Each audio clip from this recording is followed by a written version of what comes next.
It's time for the Spoony One! Wrestling Show! It's time for the Spoony One! Wrestling Show! Okay, we've had a day to think about this. I actually did not want to shoot this immediately after WrestleMania because I feel like I needed some time to kind of mull on this. So today Miles and I are here for WrestleMania. I got WrestleMania for his birthday. I thought it'd be good to watch, even though I was not fired up about this WrestleMania. But first, I have to get something out of the way. The last time we did one of these reviews, I was informed, and it was quite a shock to me, but I will admit, I was an asshole to you the last time we did a vlog. Asshole! I interrupted you, I didn't let you talk, and they're right. I don't know how long I've been doing this, I don't know how long you've been putting up with this, but I apologize to you, and I promise you I will not interrupt you, and in fact I will prompt you for basically everything on this show, so again, I apologize. It's alright, I cook the food for you so I get my revenge in other ways. Oh, I see. Okay, so anyway, WrestleMania. I don't want to get on my overall thoughts right away, but this was not a good show at all. No. And I guess we'll just go one by one and give our thoughts as the show unfolds and explain our thinking on this. Pardon me. But first of all, The Rock comes out, and The Rock was awesome. When he was out there, he was awesome, but The Rock's always been awesome. Yeah. It's just, it seemed to me standard Rock promo number... Go ahead and talk, go ahead. Seemed like standard Rock promo number 32, given a time. I mean, it was nice when he first came out, upon the announcement of WrestleMania, and that he was going to be doing the show. But it was just like, oh, I've got to go out, smell what The Rock's cooking, millions and millions of Rock's fans. What else do I got to say? Let's get on with the show. Okay, well, here's the thing. Even when he's going through the motions, and he was not going through the motions here, but even when he is, I think every time it comes out, it's shockingly clear how much better he is, and has always been, than the best talkers that are currently in the company right now. Like, even like John Cena, routinely blows a motherfucker out of the water. I won't deny that, but I think if the theme is going to be coming out on what my complaints are going to be, it's just that The Rock, even, I'll grant you everything what you say, even when he's not good, he's great, he's better than any talker in the business, but still, this was a selling point of WrestleMania, that The Rock was going to be here, that this was going to be special, this is going to be awesome, this is the reason you're going to buy the show, and he just comes out and does Rock catchphrases. I just didn't... I think we're getting... Well, I wasn't blown away by it. I think we're getting more out of The Rock than... Honestly, when The Rock came back, same thing with Brett. When Brett came back, I think everyone thought, oh, he's going to wrestle a match, he's going to be the Hitman, he wasn't going to be the Hitman. And when The Rock came back, I even came right out and said, he's not wrestling a match. He's not wrestling. They're not going to let him wrestle a match. Actually, I get the feeling he's going to wrestle a match pretty soon. He was actually getting physical on Raw. Less so on WrestleMania than they did on Raw.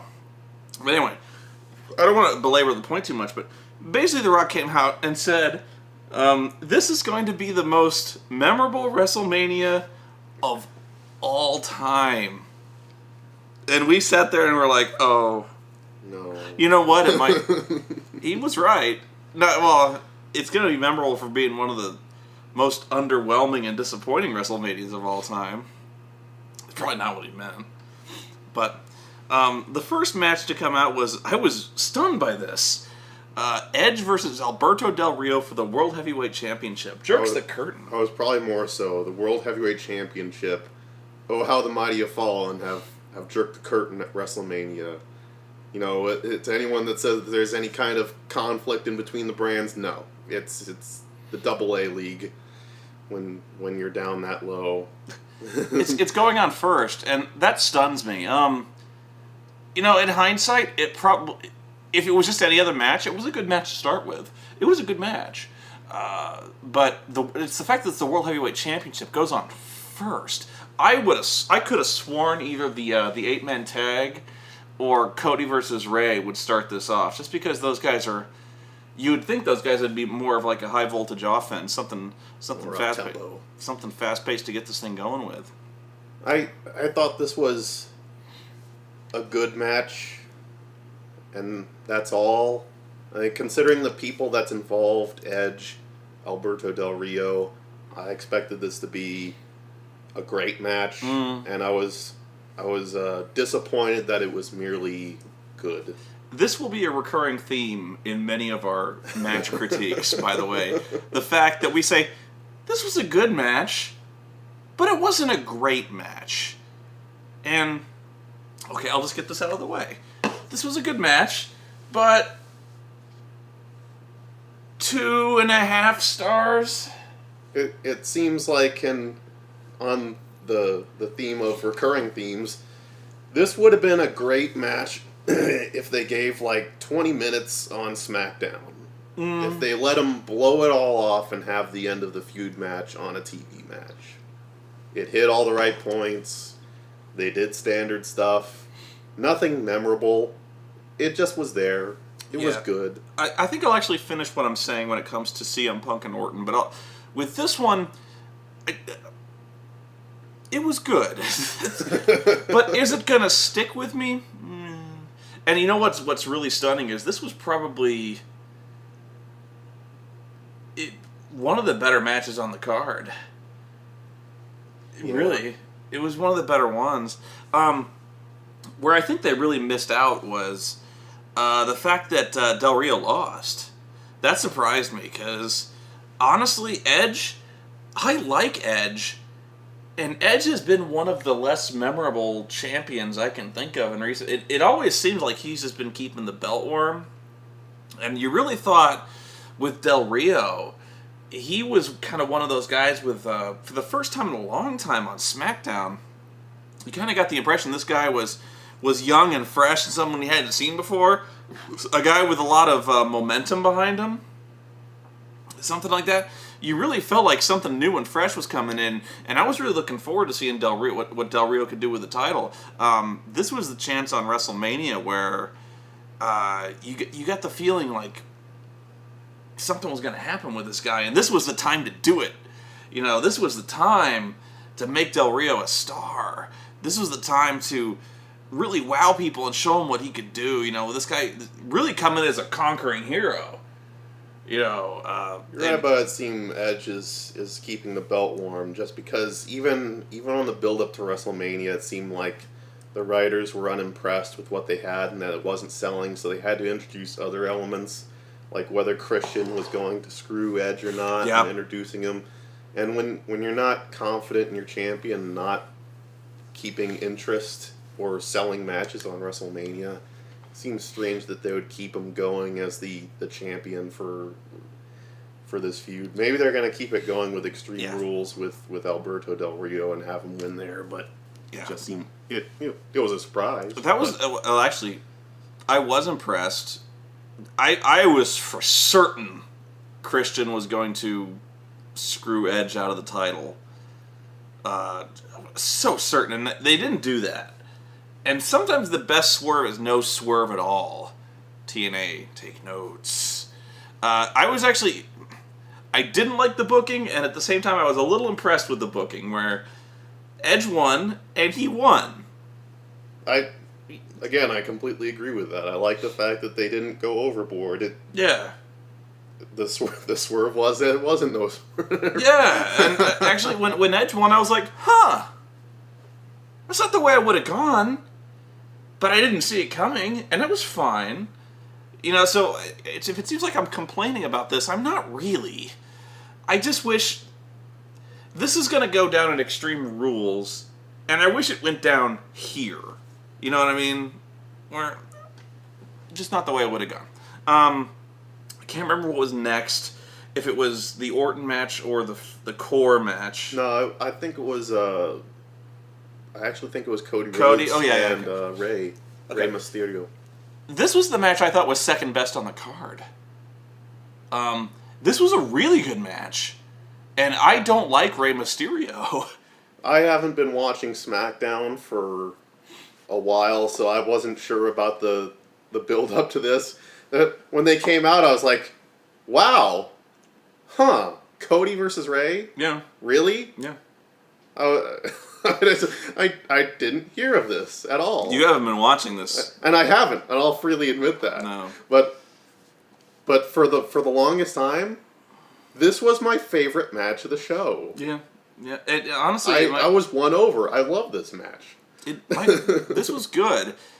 And again, it was good. Like, that's about all I can say with Cody wins. Cody wins by taking the knee brace off of Ray and hitting him in the face with it. And the ref sees the bright fucking fire red knee brace in the middle of the ring and goes, huh. Oh, he's down. I don't know what else there is to say about this match. Again, this is another one of those matches where I go, that was okay. I'm not going to take all that much away from it because I didn't like Cody beforehand. I didn't think he was all that impressive a worker, and maybe it's because he was up against Ray and Ray makes everyone look good. But this changed my opinion of Cody. I want to see more of Cody Rhodes. I want to see him get a push as a result of this. It's great when I want to see more of these two work.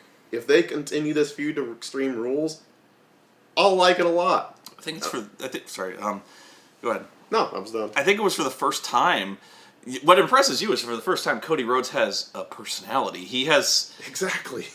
he has an intensity. So, and it beats the shit out of the dashing gimmick. Where it's generic. I always call the dashing gimmick generic pretty boy gimmick number 2. Where I was like, well, he might as well come to the ring with a hand mirror, and that's basically what he did, you know. I gave it 3 1/4 stars. I was getting a little annoyed with the commentary because I was like, really? Are we still doing this bickering feud at WrestleMania? Although I did have one of the funnier little gaffes in that Michael Cole is like, oh, don't take off the mask. We'll see how hideous he is. And someone else had the note, it's a clear mask. Did they say that? Or did somebody actually point out it's a clear mask? Because that always puzzled me too. Where like, I think it was Grisham or someone. Cole made that comment. He's just like, it's a clear mask. that kind of confused me with Cody Rhodes, where it's supposed to be clear to us that he's not really hideously scarred, but he thinks he is. It's like Kane. You know, like it's Kane. Supposed to be a Phantom of the Opera mask kind of thing. But like, if he, why is it clear? Because he's always like, don't look at me, no, take the camera off, no, and it's a clear mask. Like, we can see he's fine. Like, if he wanted to like have nobody look at him, why wouldn't he wear a Phantom of the Opera mask? If that's like really, I don't know. Maybe they couldn't make one with a chin strap. They could paint a mask. Okay, but this I think the next match is the one I might be going a little out of order, but this was the match I was horrified to see, like just outright horrified. And you'll recall I exclaimed out loud, okay, the Core versus Big Show, Kane, random character Santino, generator. yeah, and 2 characters we set the random key on WWE No Mercy, Santino Marella, and it was supposed to be Vladimir Kozlov, but he was assaulted on WrestleMania Access and replaced with Kofi Kingston. Kofi Kingston. And yeah, like the Kofi. Why not? So what was funny was when this match, I was certain the Core would win this match because I was certain they were going to get more than 2 minutes. They didn't. You naive bastard. I was stunned that a match on WrestleMania was going to get more than 90 fucking seconds. WrestleMania! What's funny was, when they were walking down the match, I was groaning because I hate Santino Marella with a fiery passion, and this match seemed like it was made on the fly, and it just for many different reasons. I was just groaning. But when it ended in 2 minutes, I was even more offended because putting together a shit match, okay. Putting together a match that's not even a match, that just wastes my time, that's even more offensive. It's strange that I felt bad for the people I hate.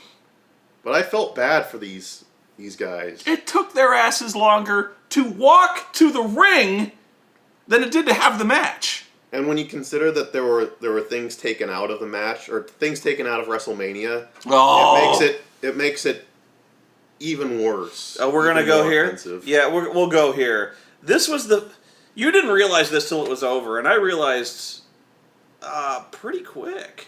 In fact, watching the pre-show, they were talking about Daniel Bryan versus Sheamus for the United States Championship, and I was like, I read somewhere that was pulled off the show. I was pumped for it. And I saw it on before ordering, they do all the promos and stuff, and they're like, for the first time in 4 years, the United States Championship is being defended, Sheamus versus Daniel Bryan. And I was like, yes. And all during the show, I'm like, I wonder when they're going to put in the match. I wonder when they're going to put in Daniel Bryan. That's strange. They played the World Heavyweight Championship as a curtain jerker.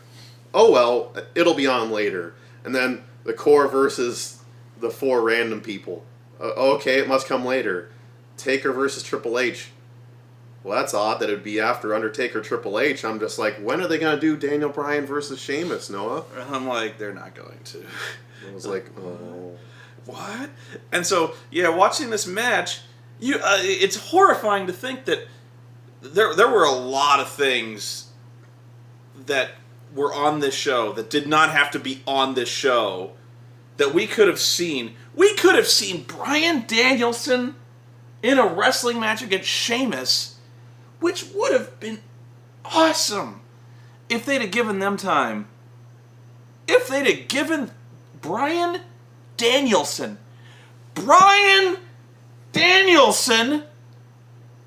if they'd have given Bryan Danielson time on WrestleMania, like, I'm sorry, but like that's like I can't even think of that's like having a concert and then we're like, we're gonna give William Hung 20 minutes on a set, and if there's time, we'll put Motorhead on stage. We're going to put Rebecca Black, and then, we got some time for William Hung. Oh, and Metallica. Oh, shit. Yeah, we're going to put you on, we're going to turn your concert into, you're going to go on at the same time as fucking, I can't even think of more annoying, Justin Bieber. You're going to go on set with them in a battle royal. Fucking, yeah, they couldn't even give fucking Bryan Danielson a match on WrestleMania. A match that would have torn the fucking house down. No. So that's a minus for me, the fact that was a factor in me wanting to get this show, is watching Daniel Bryan, and yeah, you cut it, so fuck you. But to get to the match, yeah, it immediately, basically, they hit all their high points. They do a move each, and then Big Show pins someone memorable. Well, no, I remember it because immediately Santino starts the match. And he starts doing his shit. He does his usual wacky shit. And then all of a sudden, Ezekiel Jackson comes in and clotheslines the fuck out of the Big Show. And then they start going home. 45 seconds into this match, they start going home. And I shouted out from my chair over there, "Are they going home?" And you're like, "Yup." And sure enough, 30 fucking seconds later, Santino hits the Cobra, Big Show hits his punch, 1, 2, 3, faces win. And I was like, they just did a 90-second squash match on WrestleMania. How much time do they dedicate to this on the TV shows? It's quite a bit of time. Not much more. On Raw, the faces Not on Raw, but I mean the core. That was the heel stable on SmackDown. It's really the only serious tag team anywhere.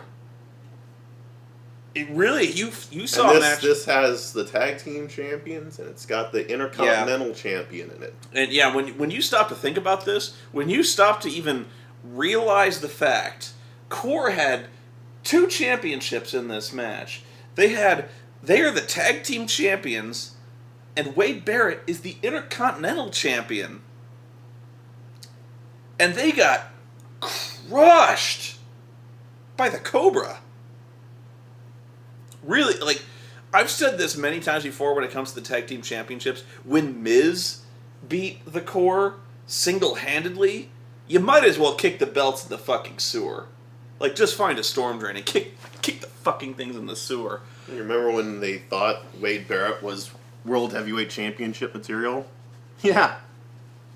That lasted long. At one point, you might have taken the motherfucker seriously, but not now. Jesus Christ, not now. Well, they wanted plans for him at WrestleMania, but that just went... Well, that was always a rumor that they were going to have him face Taker. Well, not even Taker, but the Cena versus Nexus Core feud was supposed to go all the way to WrestleMania, and was supposed to culminate in a world title match to end it all. Yeah, but we just watched the complete... You do not get more buried than this. You are no more dead than when you are crushed in 90 seconds at WrestleMania. By 4 random people. It's Big Show and Kane, who are... Actually, what was funny was I always thought that the reason I thought the heels would win, if this was Core versus Big Show and Kane, I would have thought Big Show and Kane would have killed him, like they did here. But when they added Santino and Kozlov, they actually stood worse of a chance. Because I was like, they'll just kill Santino and pin him. I was like, but if it was Big Show and Kane, there's no one to beat up. Like, when they added Santino, I was like, oh, they're fucked. They are so fucked now. No, Santino fucking squashed the Core with the Cobra. You know what? I'm going to move on from here, because, like, I'm just going to get fucking pissed. I'm already fucking pissed. We had 2 comedy segments Actually, that kind of bookended that. Hang on, let me. The air conditioner is going on back here, and so I'm going to turn it off because there's probably been a hum for the last 5 minutes. So I'm sorry to interrupt you again, but I'm going to stop the camera. I'm going to turn the air conditioner off, and we're going to start again. All right, I'm sorry about that. You were saying We had 2 comedy segments that bookended this. Yeah. The first one was basically another, like, Raw Idol sort of thing. Snoop Dogg?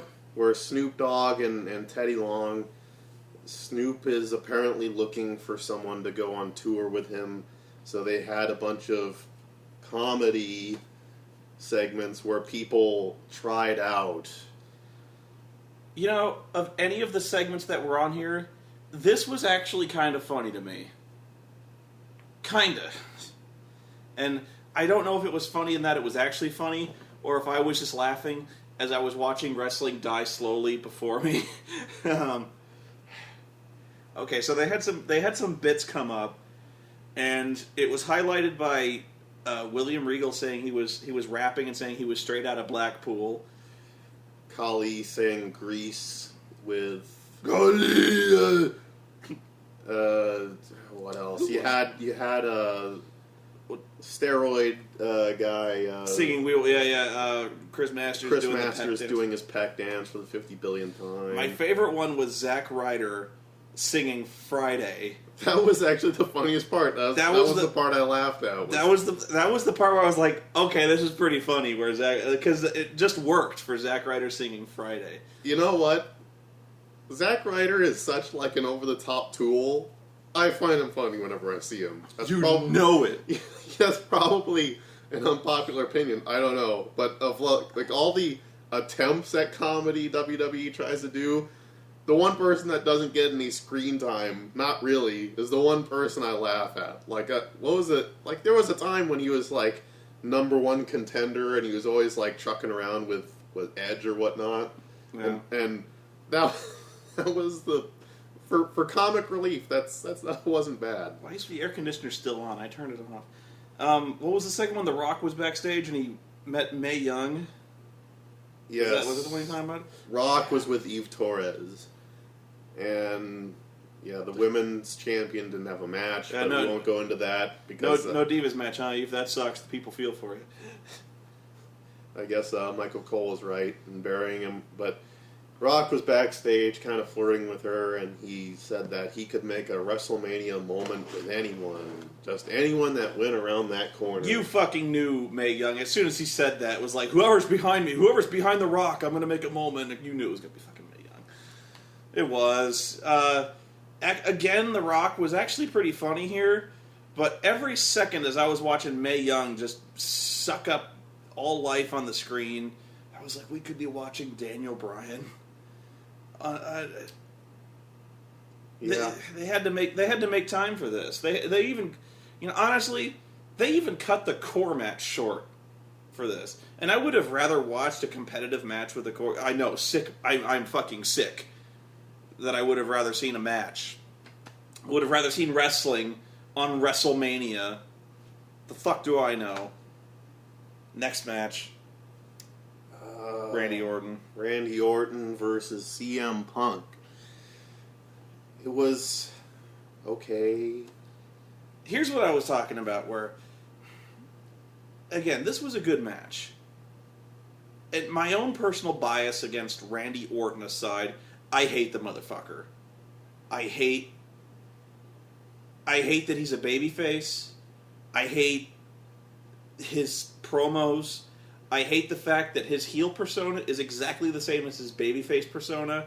The only difference being that he is not currently like throwing women through plate glass windows and punting them in the head, even though his babyface persona has openly admitted he would do so if it gave him an advantage. I have no idea why people cheer this motherfucker, but okay, whatever. CM Punk deserves better.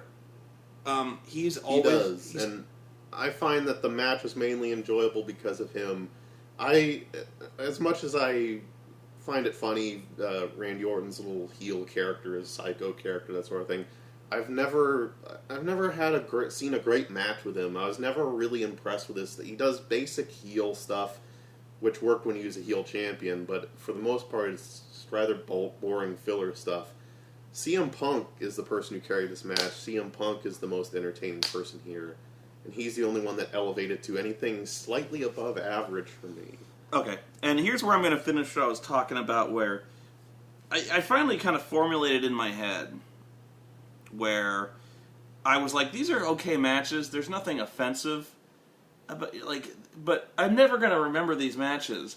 And I started thinking back on other WrestleManias and other wrestling shows I've seen, and where it really drove the point home was the Undertaker match, where, again, Punk portrayed a great character. They told a really good story here, where Randy's knee was hurt, but the match quality itself was average. And here's where I'm going to skip ahead a little bit to the Undertaker match and tell you why that match was really, really good, and this match was just forgettable. The fact that when Undertaker and Triple H got in that ring, I was not even looking forward to that match. Not really. Because I'd seen it before. Like, I was one of those guys who was really underwhelmed by the thought of seeing Taker and Triple H in the ring again. And those guys beat the shit out of each other. Beat the shit out. Like, they were... I think I tweeted that they were potatoing each other. Like, they were hitting each other in the face. They were hitting each other hard. They were slamming each other through fucking tables. They were, like, they turned it up. They upped their game. Those guys were hurting each other. I was another person that, it was, if you went through my brain, which is a scary place, so my whole thought as I was watching this match, I was another person that wasn't looking forward to it. And all during the first 10 minutes or so, I was like nitpicking things. Oh, this isn't as great as before. You know, I don't much care for this. I don't care for that. I can see them doing this. But as it went on to the end, I was won over by it. And I found this to be the best match of the show. Oh, I found wow. it to be a great match. This amazing match, actually, from the story. I thought it was great. Yeah. So when I talk about, I said these guys were hurting each other, Taker and Triple H, like they gave it that extra bit. They did not just put on a TV match. And I'm trying to make it so that people understand me when I say this. And I know it's going to make me sound like kind of a jerk here, but they hit each other harder. They slammed each other harder. They did things that they never do anywhere else because it's likely to get a fucker hurt. Like the backdrop off the table. That was fucking surreal. Undertaker backdropped Triple H off the announce table onto the mat, and you know that had to hurt the guy. Oh, there's no way you take that match, that move without getting hurt. But the difference is, here's the difference.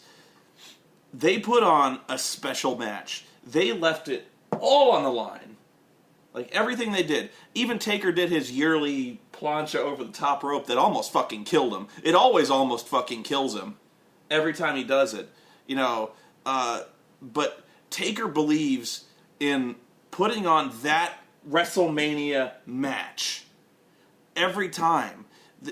Where he does that move where he is going to regret it. I guarantee you he regrets doing that move now. But it's WrestleMania. You do that move. You do that thing that gets you hurt. You put on that extra little bit.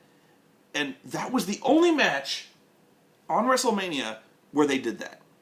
Well, they made you believe that it was a real competitive match, that these people wanted something, and you felt their passion for it, and you could see through their actions that they wanted this. You felt like they were real people, real athletes wanting something that they desperately wanted, and they fought accordingly, like they were fighting for their lives.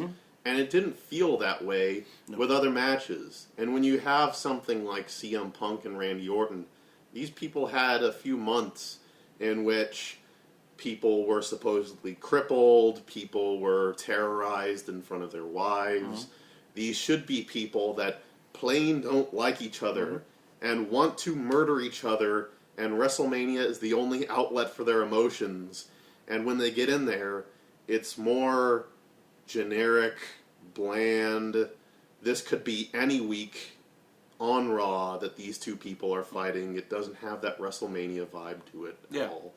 And my point is, I'm not saying that these guys should go in there and hurt each other. I'm not saying that these guys should do that every time. I'm saying at WrestleMania, the biggest show of the year, you leave it all in that ring. As a performer, if you're not a performer, you don't understand maybe, but like, when it comes to the big show, when it comes to prime time, that's what you do. You put on a WrestleMania match. Well, WrestleMania is the end all. It should be the culmination of everything that leads to that show. That's why it gives it 2 months. It's supposed to be the end of all feuds. That is it. This is the last time they're going to face each other in this regard. It's going to settle the scores. It's going to end the feuds. This is going to be the end. And with Taker and Triple H, you believe that. Like when I was like from the first time the bell rang and Triple H jumped him and just punched him right in the fucking face, I was like, oh, he wants this over with. He wants to hurt this guy. Like with Orton and CM Punk, again, they were putting on great characters, but they were wrestling at like 80% speed. They were just doing moves. They weren't trying to hurt each other. You could tell they were working a match. And I hate to even criticize CM Punk in that regard, but it's true. And it's true for all these matches. We're like, it just didn't feel like a WrestleMania match. Taker and Triple H felt like for the only really WrestleMania match. And that's something that used to be like, if you watch other WrestleManias, you got that feel for other matches where like these guys are ending this. These guys are ending this now. Like this is like even Edge and Alberto Del Rio, which was a good match. it didn't have that emotion to it. They didn't put this thing in it where, like, you really felt like Del Rio was fighting for his destiny. Like, this whole time he was talking about, this is my destiny. Like, you didn't get the feeling like he had this fire in him where, like, he was going to spring up and he was going to fight. And I just never got that emotion. And I know I'm kind of going on an abstract tangent here. I have been going on for like 10 minutes going on this abstract tangent. But that was the emotional core of WrestleMania, which I really thought was missing. And it just turned out to be a dull show. No? No, I agree. So, I mean, they love to tout this WrestleMania moment thing on the road leading up to it. And how many WrestleMania moments did you really feel were in this? Well, and I mean, aside from like Taker and Triple H, there wasn't anything that. There was no moment. There was no leaping from the ladder off onto a table. There was no big move, no serious character angle. Nothing that I'm going to remember outside of Triple H and Undertaker. I'm not even talking a huge high spot. We're jumping off a ladder or something. But I'm talking like just a great match. You can have a great match without having jumping off a ladder. I know that's not what you meant, but like just this is the time where you have great matches, and they didn't have great. And these guys know how to do this. What was next? Was it women's match or No, was it they had Lawler versus Cole? Lawler versus Cole. Okay. This match sucked.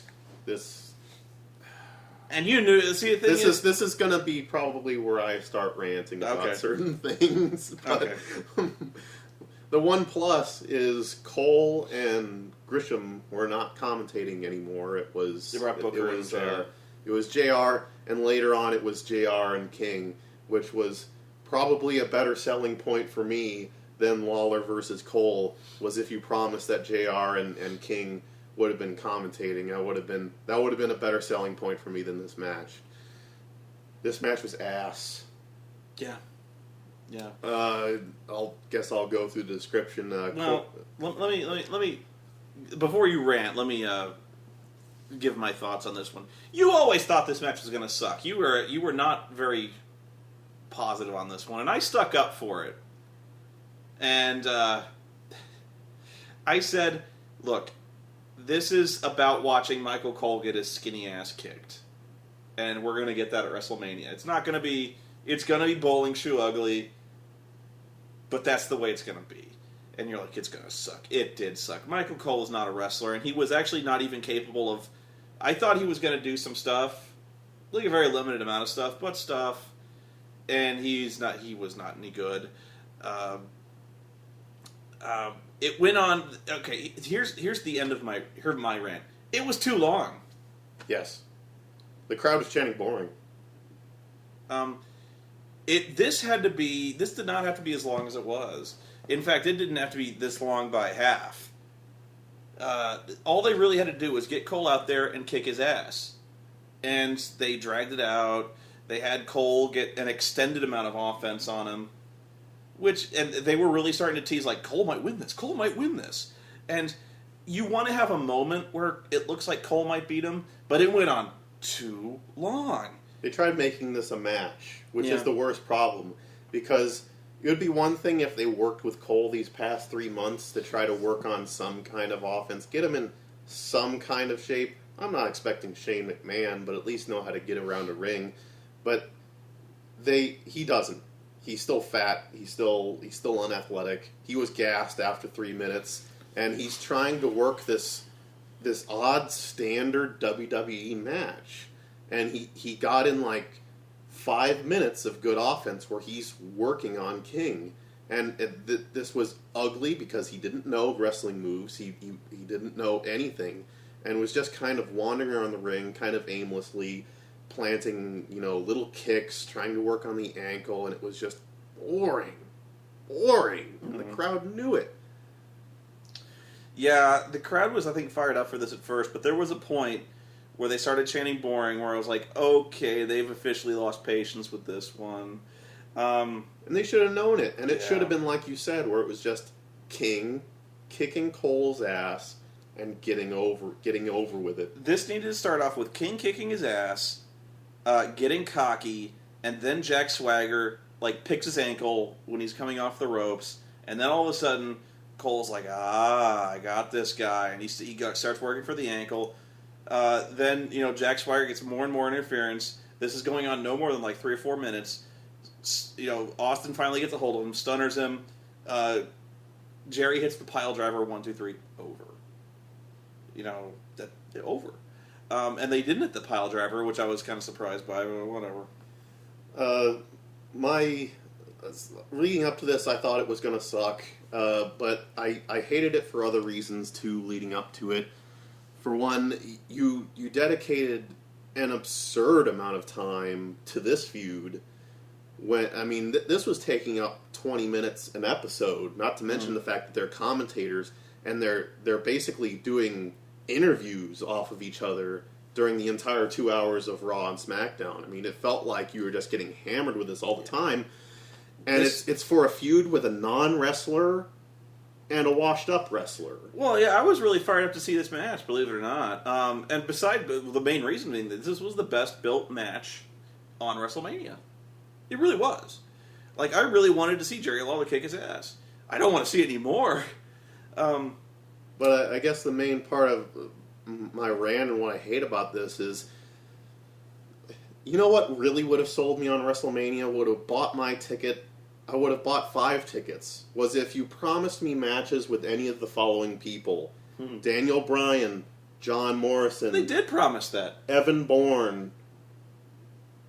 Rey Mysterio is in this match, but just the people that are going to give you kick-ass, memorable matches. I'll tell you what. And instead you use that time and you use that effort building toward a commentator wrestling with an age Hall of Famer. I'll tell you that's what I was offended by. Or not offended, but... I'll tell you what, we're watching the wrong show. Really. If you want to see good wrestlers put on good shows, we should just be watching Ring of Honor. That's it. That's end of line right there. We're watching WWE, which is more concerned about telling stories and stuff like that. This is TNA's problem too, where TNA has great wrestlers, but they don't put them out there and do stuff. That's it. So yeah, we're watching the wrong show. And seriously, after watching WrestleMania, I keep saying it.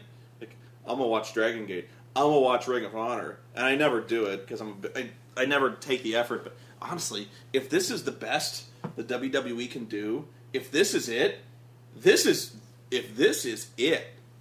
I feel like going back to Dragon Gate and others to watch Evan Bourne. He's not labeled Evan Bourne Matt over there. Seidel, yeah. Matt Seidel. I feel like watching matches with him on those shows, and I feel like watching, there you've got wrestlers doing wrestling with Samoa Joe, AJ Styles, Daniel Bryan or Bryan Danielson as he's over there. It just, I want to see that, and I would have bought my ticket. I would buy not just WrestleMania but other pay-per-views if you promised me, if you threw me just a little bone of having one of those people have a match. Okay. And you don't give me that. You take the one match I wanted away. You insert shit. Well, here's where it gets worse. Was Jerry wins. Basically, what I spoke of happened before. Austin finally got a hold of Jack Swagger, stunners the shit out of him. Jerry does the fist drop, beats him. Then the anonymous Raw GM dings in and says that due to Stone Cold's excessive abuse of power and interference, that he's reversing the decision, and officially Michael Cole wins the match. So what that means is, why is the air conditioner still going on? I apologize for the guys who are listening to this. I turned the air conditioners off. At least I thought I did, so there's this drone going on. But I'm going to get up in a second and check it. But this means, if you check Michael Cole's Twitter, they're going to have another match. Guess what? I'm not buying it. No. Especially after the shitty match they had at WrestleMania. Keep going. What kind of screwed up logic is that? You have an awful match, one that people almost booed out of the building, and you want to continue it. Of course, they weren't planning on having it booed out. They thought this was going to last on and on and on, but I mean, people were getting fed up as it is, and now you're just going to keep going on with it. I didn't like it before, and I'm not going to like it now, having them on commentary duty, having another month of them snipping at each other. I finally figured out how the air conditioner works. Good for you. I win. So I'm sorry you had to put up with the air conditioner noise, but what can you do? Next match was Taker Triple H? Yeah? Yeah. Okay. I already went on a great detail about how much I like this match. That being said, here's where I play the bad guy. 3 3/4. 3 3/4 stars. Maybe it's because of the terrible rest of the show. I would probably give it more. I mean, Grant, I know what you're going to say, that as a wrestling match, Yeah. it didn't meet up to standards, and I'll have to revisit it, but I still don't think it's as good as their first time. No. But it was still of the Taker matches at WrestleMania. This is among the best. Well, okay. Here's good cop. This was by far the best match on WrestleMania, and I'm not saying that my 3 3/4 star rating is in any way an insult to the match, especially considering, again, these guys busted their asses, busted them. And they put on the best show they could put on. That said, the reason this match was as good as it was because there was a lot of history and a lot of drama behind it, and they were putting on a WrestleMania match. And you felt it, and that's what they put on, and it was really good. Now, from a technical standpoint, this match was kind of a disaster. It worked because it was WrestleMania, but really, this was a really slow-paced match where these guys just kept kicking out of each other's finishers and laying there for 3 or 4 minutes at a time. So, like, Triple H hit a pedigree. 1, 2, oh my God, he kicked out! And they'd lay there, couldn't believe it. Like 2 minutes, they were talking. And of course, this wouldn't have been anywhere near as good if JR wasn't there talking about the history and the guts it takes to kick out of the pedigree. I love JR. Yeah, really. Like, if you had fucking Grisham and Cole on this one, yeah. But that's WrestleMania. That's where JR and the WWE are inseparable when it comes to WrestleMania. But this I'll tell match, you again, that was a selling point. That was more of a selling point than Cole and Lawler was. Just if you told me that JR and King were doing the whole show, that is more. That made this whole second half of the show immensely more enjoyable. Yeah. They are so good.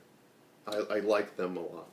But really, it was and they started telling a really cool story here, where they were kicking out of everything and nowhere else but WrestleMania would this work, because at WrestleMania magic happens. This is where you put everything on the line. This is where the characters do the same thing. Like, they start doing shit that's crazy because it's WrestleMania, and that's what you do at WrestleMania. So, like, really, the last 15 minutes of this match, where, like, one guy would hit a finisher, kick out, and they'd lay there looking stunned for, like, 2. Like, what the fuck did he just... Are you fucking kidding me? It was a pedigree! So he picks him back in, pedigree! And he, what the fuck? 2-man power trip, then a pedigree. Yeah, then he starts taking a chair, and he's laying into him with a chair. He's like, and he gets a pedigree, and he's like, you fucking stay dead! And he's like, 1, 2, no! And you're like, And you're like, this is awesome! I agree. As a match, it did get a little ridiculous that it was all... I mean, there's something about mutual respect, but it was just like, instead of just kicking out a person's finisher, it was, let's kick out of it 5 times. I mean, we went through every single one. But I agree that but it also made the story, too, because the story was that this was supposedly the greatest threat to Undertaker's streak. Yeah. And up to it, you're just like, yeah, right, because they wrestled before, even though they didn't acknowledge it. But it was so great, the writing of this episode and the storyline, that it was the closest you ever felt that Taker was going to lose this. And I almost felt they were going to go for that swerve. I mean, that's how good it was, that they actually made you believe that Taker... Because it's at one point that Triple H is almost... it was almost like last year where Taker was almost taking pity on Shawn Michaels. In this one, Triple H is in such a dominating position that he's almost taking pity on this old man of Undertaker before just putting him down. And it's only through just a miracle comeback that Undertaker is able to finally get this last win. Yeah. But if it seems like I'm bagging on the match, I'm so not. Where I say, like, oh, it was really simplistic, they were just hitting finishes and stuff like that, but when this match was over and he locked in the Hell's Gate submission and Triple H tapped out, great moment. And then they laid there, both of them devastated. Taker had to be carted out. And again, this is what I'm talking about when it comes to WrestleMania. Like, when he got carted out, he literally left everything in that ring. And that was beautiful. You know, and really they might signal this as Taker's retirement, because I don't think he was really that badly hurt. But in terms of a character standpoint, he gave 100%. Done. He couldn't even move. That was how much he gave to that match. It was beautiful. So Triple H has to learn, though, that having 4 finishers is better than having 1.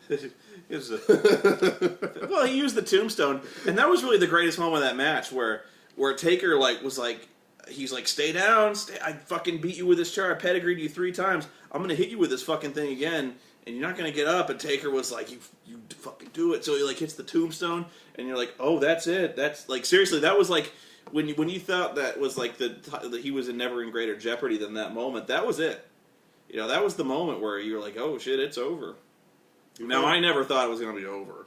Did we find out if Triple H was injured?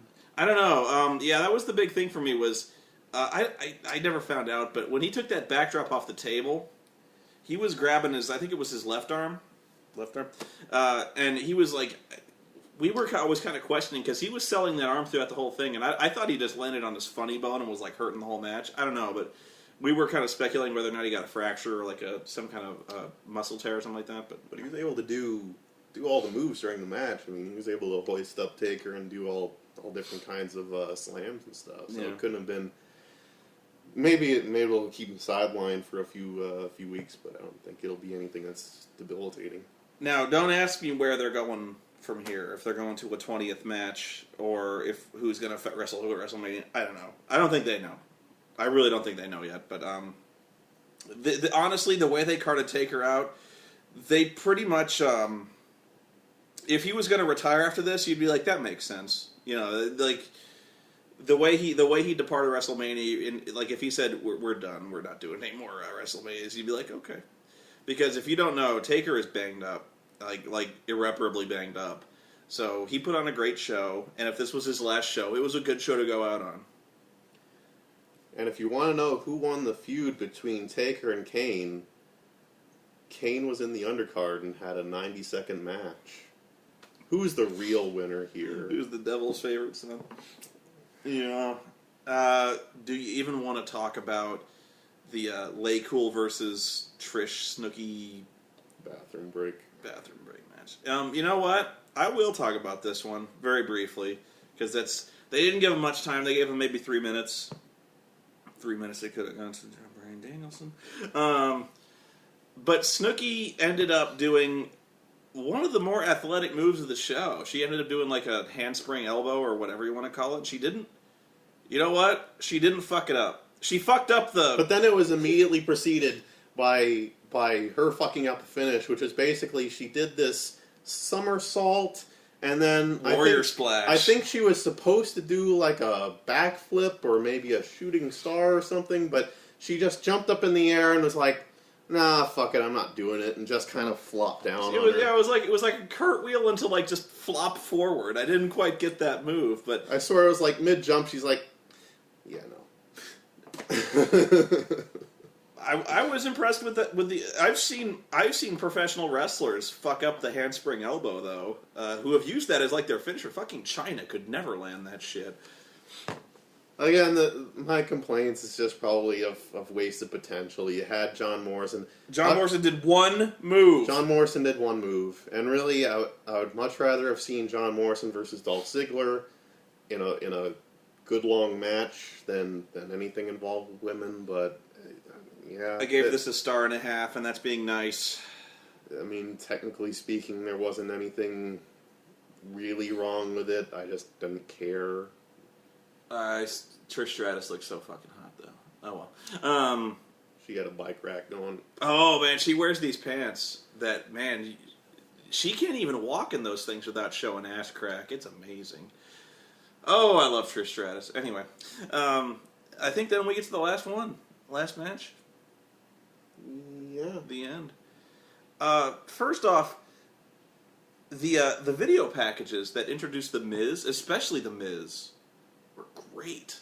Mrs. was awesome. Miz, yeah. And it made Miz look like that love to hate me, but I'll do what the fuck I want champion who's unappreciated in his time, who does what he has to do, who's hated because he's successful. Great video package. I wonder why they didn't show him on shows that were selling WrestleMania.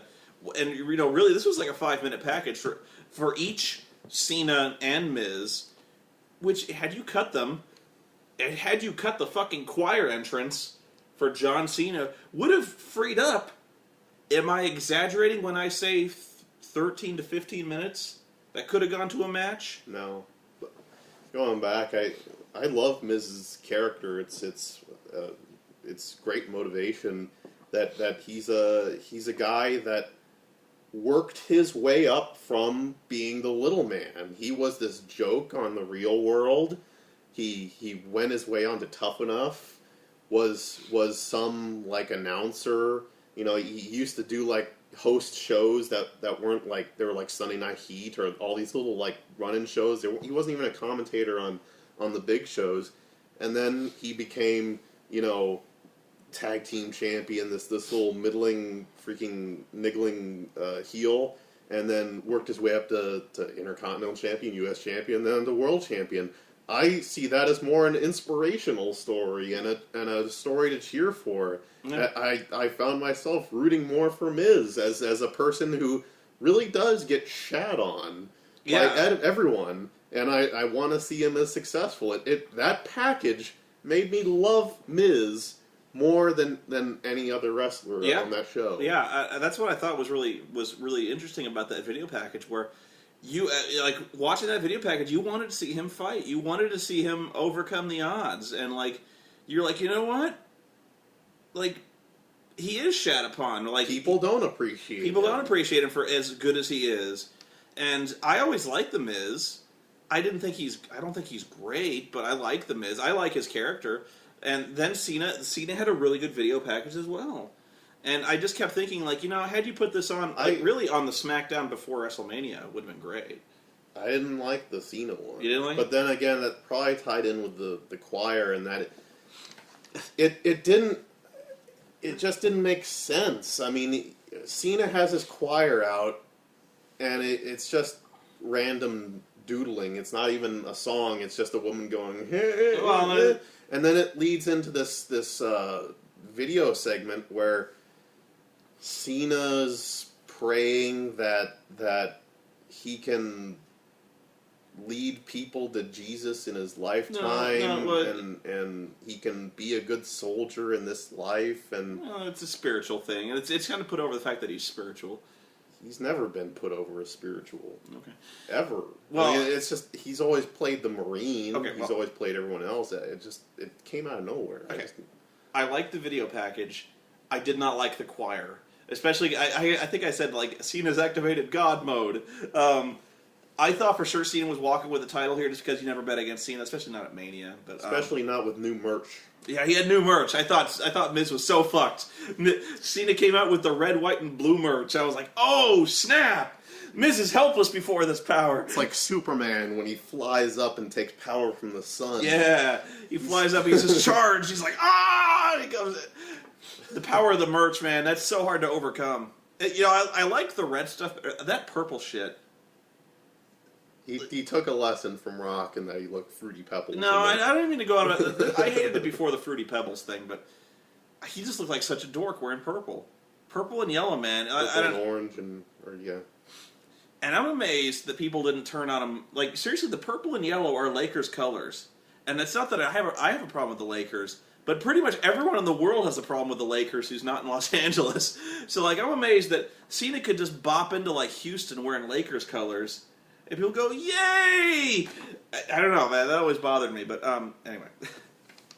So, they have this match, and people are going to interpret this as me picking on Cena and picking on Miz. And I'm so not coming from there when I say that this match sucked. This match sucked. And you were mentioning that Miz maybe didn't impress you earlier, and I was about to chime in saying he's not a good wrestler, but that's not the case because leading up to WrestleMania, he had an amazing match with Jerry Lawler. He had an amazing match with John Morrison. Yeah, that was a great match. And he had a great match with Daniel Bryan. It all depends on who he's wrestling. And if you had any of those matches as the WrestleMania match, that would have been, maybe except for the King one, but if you had any of those as the real WrestleMania match, it would have been great. But when you have someone like Cena, Cena depends on who he's wrestling too, because he's not carrying a match, right? And he's not doing it. So you have two people that are kind of dependent on someone else to make them look good. Yes. And when you put them both together, it's bad. Yeah, you've got two guys who are average to below average, who and my point was you said it that like the reason that Miz had great matches with John Morrison and Daniel Bryan is that both of those guys are terrific wrestlers, like really good. And again, you'd think I'm bashing Miz and I'm bashing Cena. I'm not. They can have great matches, and they have. But you put those guys together, and they suck. And you know what? Cena usually ups his game for like as much as I bash Cena for being average, he is one of those guys who, whenever there's a pay-per-view, ups his game, and ups it a lot. He did not do that this WrestleMania. And this was shocking. We were stunned at how bad this match was. Like, we actually said, like, about 5 minutes into this match, I actually said to you, like, I don't mean to be a killjoy, but this match is kind of sitting on my head. And you're like, you were kind of rubbing your head like, yeah, this match sucks. And we're not even talking about the ending. We're not even getting no. up to the ending. We're just talking about the match itself before any of the shenanigans happened. This was a really bad match, and I'm gonna I'll explain why. Cena was terrible, and he's usually not. Again, I say he's average. He's usually not this bad. He was bad. What I mentioned this before, and you know something's wrong when the commentators are trying to cover. Yeah.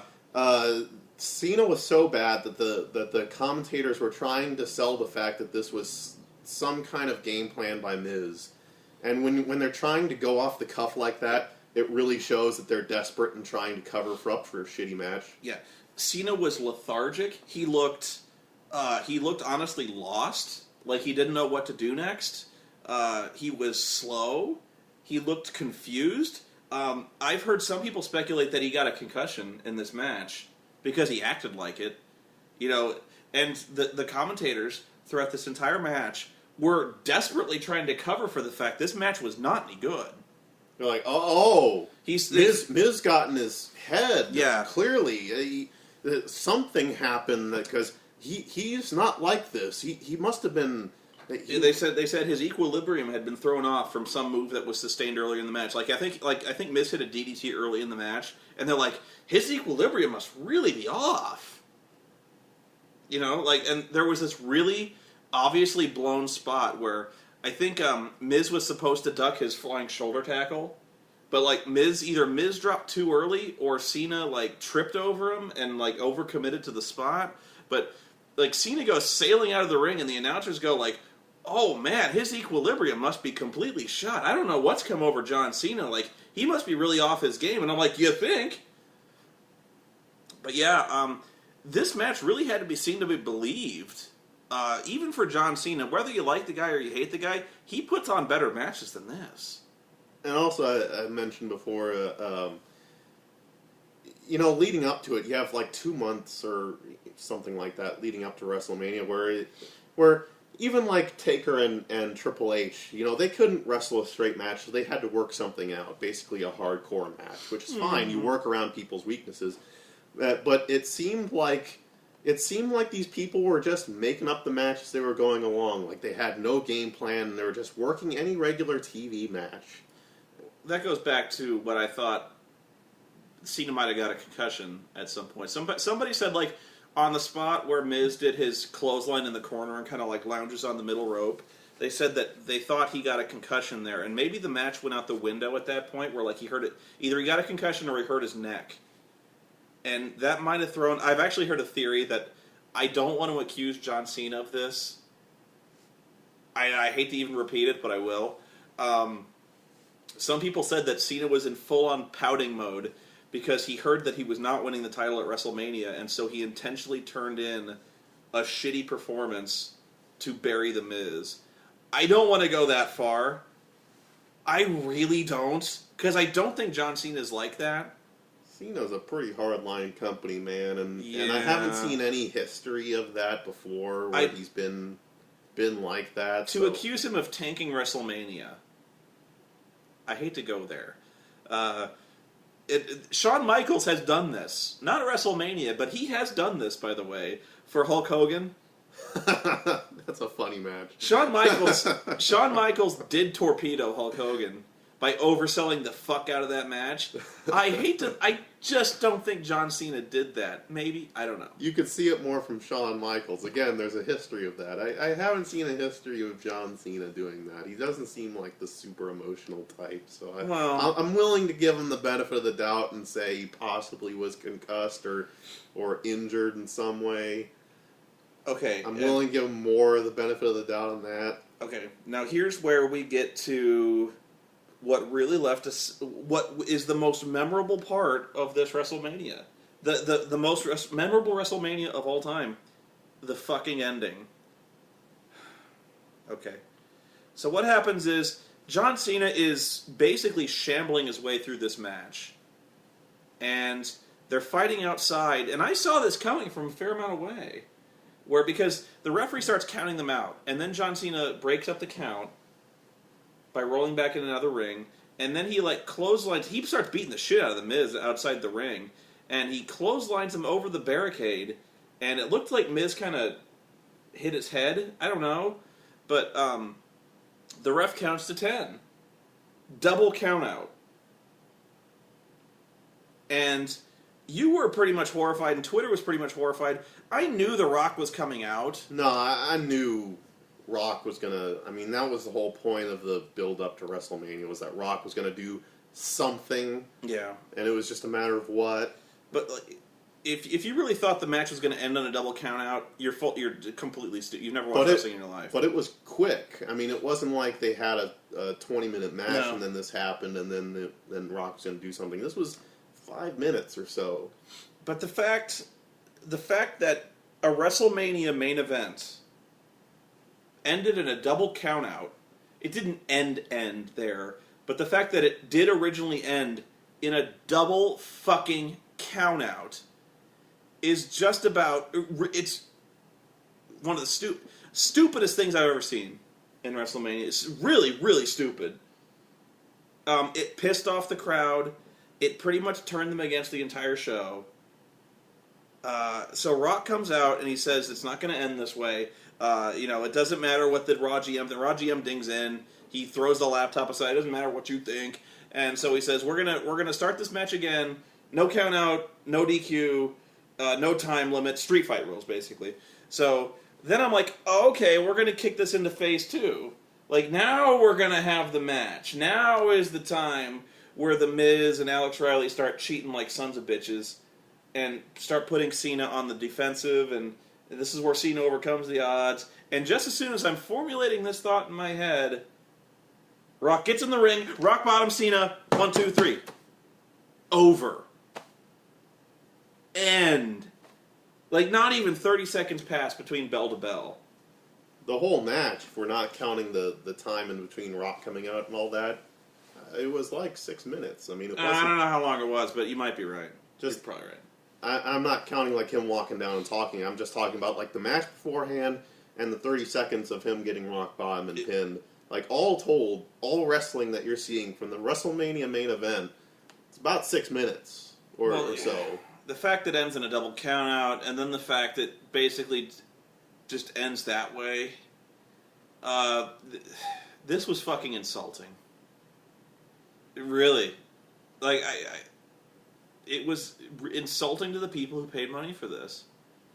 The fact that it ended, it basically ended twice, both ways, were overbooked and insulting, at a time where this is the time where you should be putting on great matches, you should be putting on conclusive end-of-feud results, and it ends with a double count-out and a rock bottom, setting up a match, really, between John Cena and The Rock, doing nothing for The Miz, because not only did The Miz look like once again, completely undeserving as a champion, he got crushed by The Rock as well, because The Rock hit the people's elbow on his dumbass. Again, Miz is the odd man out in this feud. The World Heavyweight Champion is the odd man out. And that was my problem leading up to it. I don't have a problem with John and his no selling. Well, I do, but you get used to it, that sort of thing. But my whole problem with this leading up to it is your World Heavyweight Champion is useless in leading up to this. It's all about what's Rock and Cena going to do. Yeah. And Miz is off. It's like way in the background going, hello. They tried to make Miz as relevant as possible, kicking John Cena's ass, week after week throughout this feud, but the whole time it wasn't like, what's Miz going to do? It's, how is The Rock going to respond? How is John Cena going to respond to The Rock? It was always all about The Rock. And that's no bad thing, except for the fact that it was all at the expense of the World Heavyweight Champion, and still is. He really is. He does not... basically, he's the world champion who does not belong in this world championship feud. I mean, he's not getting buried because he's getting beat in the ring. Well, he is, but... He's getting buried because he doesn't matter. That you felt that, if John really cared enough, he could beat him no problem. But he cares more about The Rock than this little pissant. That's the true as well he should, is because The Rock is a much bigger star than The Miz. But yeah, we're going to wind this up, I think. But basically, this world title match was a piece of shit before the shitty finish. It was a piece of shit after the shitty finish. It was offensive to me, who paid $55 for it. It was offensive to the people who flew cross country to see this show. It was offensive to the hardcore wrestling fans who usually come to see WrestleMania. It was offensive to the legacy of WrestleMania, and it was offensive to me personally, because it was not entertaining. It was poorly wrestled, poorly booked, and it was memorable only in how crappy it was. Minus 3 3/4 stars. I'm done. We were mentioning that we're banning about the idea that this was possibly the worst WrestleMania main event ever. Yeah. Not talking about match, the main event, the end of the card, the world title match, that sort of thing.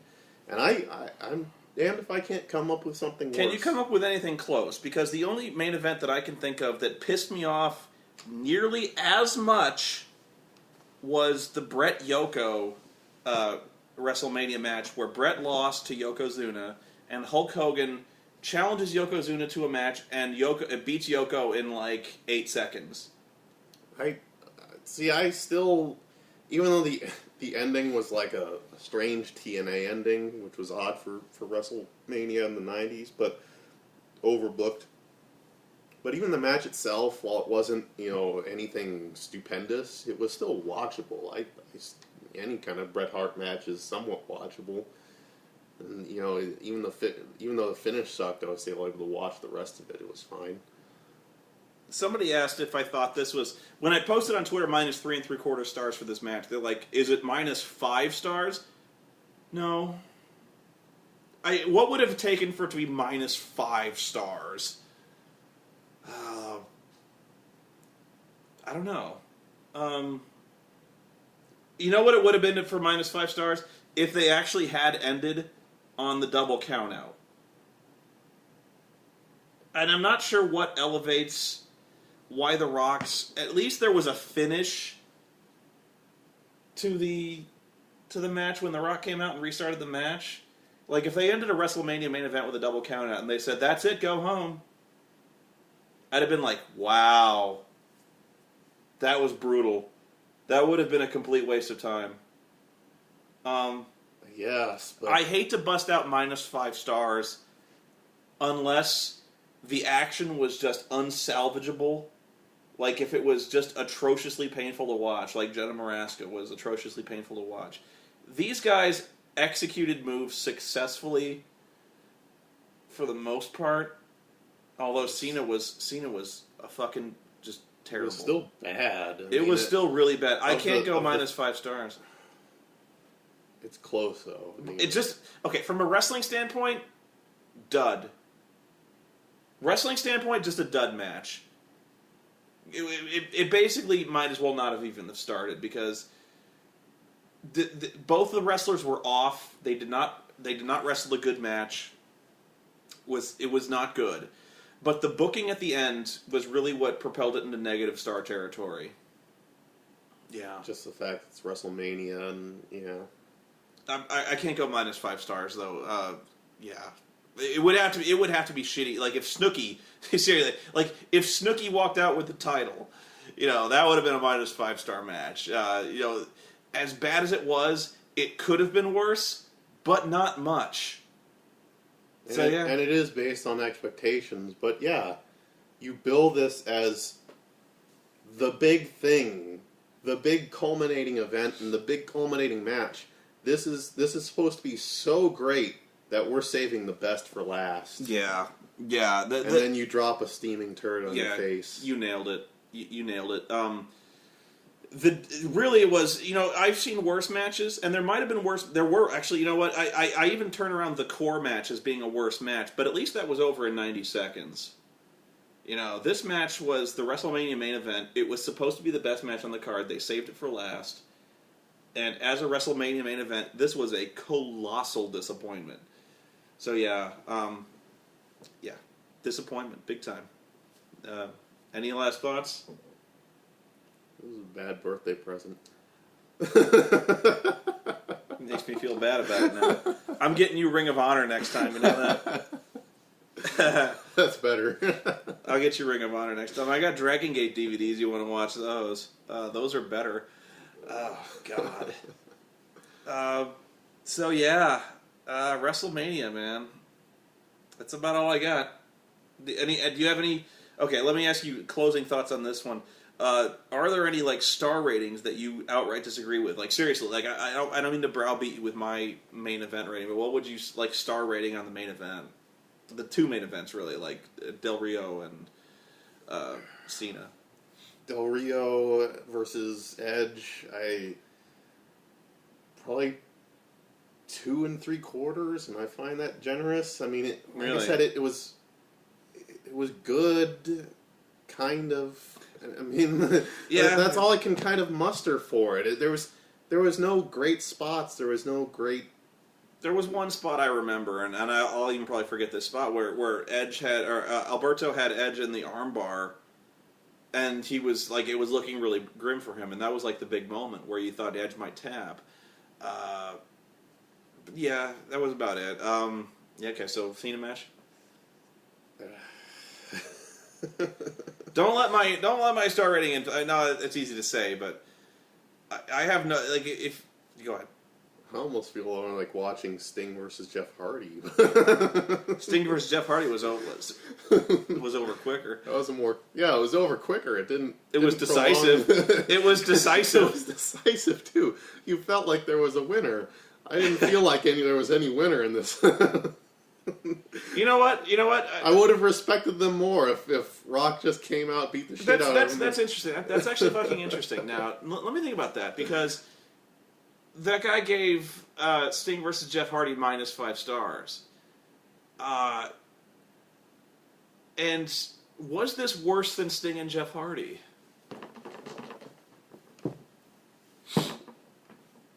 I gotta think about that. No. Just because that was Sting and Jeff Hardy was a complete abortion of a main event. Like, it just didn't happen. Yeah. And that was a match where they could have done anything differently. Like, they could have put anybody out there and had a title match, and it would have been better, and they just completely fucked it up. But was this worse than Sting? You know, that'll probably be one of the more fierce debates on this one. Was this? No, it's worth debating. Was this a bigger waste of time than Sting and Jeff Hardy? And it might have been. Just because, and well, maybe not just because, but a major reason being that this was WrestleMania.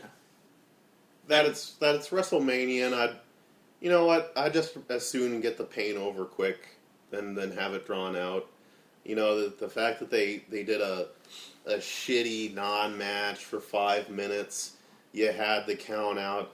You had Rock come down, give a lame promo for a few minutes, only to have it start up and have that finish. Really? I mean, I'd just as soon that Rock beat the crap out of him, say ring the bell, and he get pinned. It's over quicker, and it makes the pain less. Yeah, I still can't go -5 stars, because for all the shit they did, -5 stars would be if Pee Wee Herman ran in and made the count, or if Pee Wee Herman was there, by the way. Yeah, I can't do it. And I'm not going there either, but yeah, I'd probably. That being said, that's like saying, was this the Holocaust? No. I mean, how much worse, though, can I get by saying worst WrestleMania main event ever? Yeah, no doubt. I mean, that's damning enough in its own right. It doesn't matter what star. If -4, I'll go slightly worse than you. You hated it more than I did? -4 stars. And now, to be fair, I'm not used to rating, so me either. My rating is on a rapidly sliding scale, and is completely inconsistent and unfair, and completely biased by my own. You've heard my first 2 ratings for any wrestling matches for these two, so I'm not good at any of this. Do not let the fact that I said this was -3 3/4 stars in any way make you believe that, oh, this was watchable. No, this was the worst WrestleMania main event in memory. Which is a faulty memory, I will admit. Again, because it goes back to, like, movies. There's movies that are so bad it's good. And there's some matches that are just... There's some matches that have a bunch of botches in them and they're kind of silly to watch. No. This is boring. This was a boring, bad, crappy main event. It was poorly executed. Both wrestlers were having an off night, and there was bad booking. And top to bottom, it was just dull and shitty. And so, with that, we'll leave you. That was WrestleMania. We have rambled on for a long time, but until then, last thoughts? I'm good. Okay, thank you.